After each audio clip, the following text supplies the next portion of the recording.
Dear Sirs, This is one of the letters Diane Savage sent to top military leaders.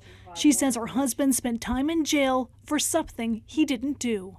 the military has done nothing to apologize or correct the wrongdoing. Sergeant Orman Savage is a serving member in the reserve force. He can't speak out against the military, so his wife is. A horrible investigation that happened for my husband. If that had been done correctly, I think the outcome would have been totally different at the first trial. That allegation now at the center of an $11 million lawsuit. It alleges the military's handling of Savage's case was vindictive, reprehensible, and malicious. They didn't hear him out. They didn't listen to his side of the story. He should have to pay for what he did.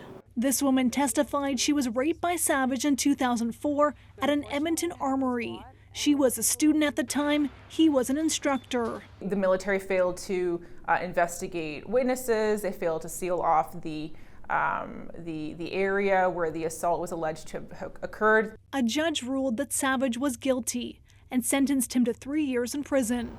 That decision was overturned on appeal. Then a jury acquitted him during retrial. All I can say is I'm glad to see that this nightmare is over. His wife says after years of requests went nowhere, they're reviving a lawsuit, looking to cover their legal fees, back pay, and damages. Why do we have to fight so hard for this? It's frustrating, right? It's upsetting. This is the second lawsuit the military is facing this year, alleging a negligent investigation. Major General Danny Fortin is suing for $6 million after being acquitted of sexual assault. Some now question if this is the start of a trend in Canada and warn it could have chilling effects on victims. Victims may not come forward because they're afraid of a countersuit, and also that the defense forces may handle investigations with more hesitation. And actually, it's not just Canada's military seeing these kinds of lawsuits.